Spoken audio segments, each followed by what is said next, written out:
Serangan drone di kediaman Presiden Vladimir Putin di Kremlin pada dini hari tanggal 3 Mei telah mengirimkan gelombang kejutan di sekitar lembaga politik Moskow. Selain itu juga memicu kekhawatiran tentang kemungkinan serangan balasan di Ukraina dan di antara sekutu baratnya. Walaupun belum ada penjelasan konklusif tentang siapa yang berada di balik serangan itu, Rusia dengan cepat menyalahkan Ukraina dan secara tidak langsung Amerika Serikat. Di Kiev, para pejabat dengan cepat menyangkal peran apapun, justru berspekulasi jika penyabot yang berbasis di Rusia atau bahkan sekelompok oligarki Rusia berada di belakangnya.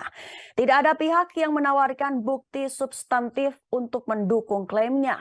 Insiden tersebut dipandang sebagai eskalasi besar dan berpotensi menjadi titik balik dalam perang Rusia-Ukraina.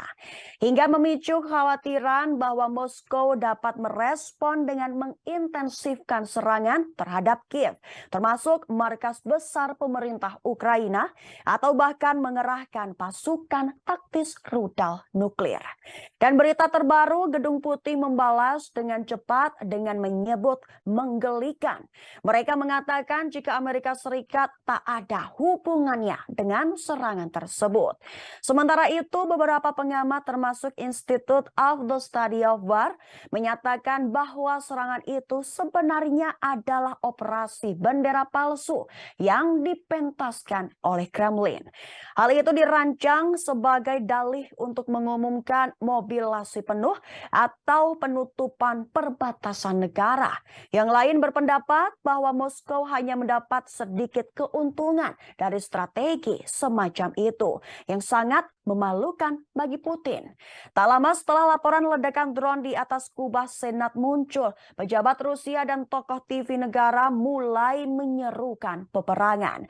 Dan mantan Presiden Rusia Dmitry Medvedev menuntut agar Presiden Ukraina Volodymyr Zelensky dimusnahkan. Tetapi karena klaim yang tidak terverifikasi itu mulai menyebar di media sosial, baik pejabat Rusia maupun Barat sejauh ini tidak pernah membuktikannya.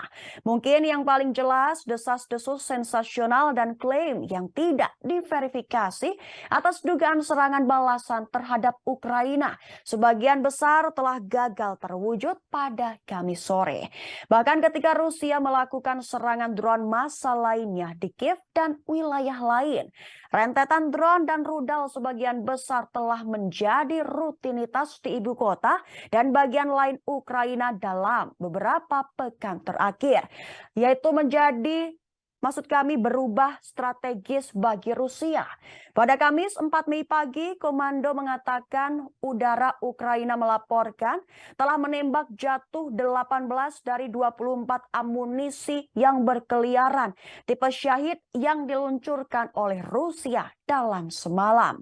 Mungkin pada akhirnya tidak mungkin untuk secara definitif mengkonfirmasi atau menolak tuduhan bahwa pemboman strategis Rusia diberi perintah untuk siap tempur. Dan bahkan syarat dengan hulu ledak nuklir beberapa jam setelah serangan pesawat tak berawak di Kremlin. Asal-usul klaim terbaru yang dapat ditelusuri ke satu sumber kebenaran yang dipertanyakan.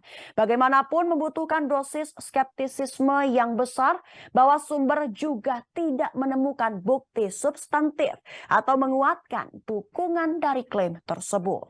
Terima kasih sudah nonton. Jangan lupa like, subscribe, dan share ya.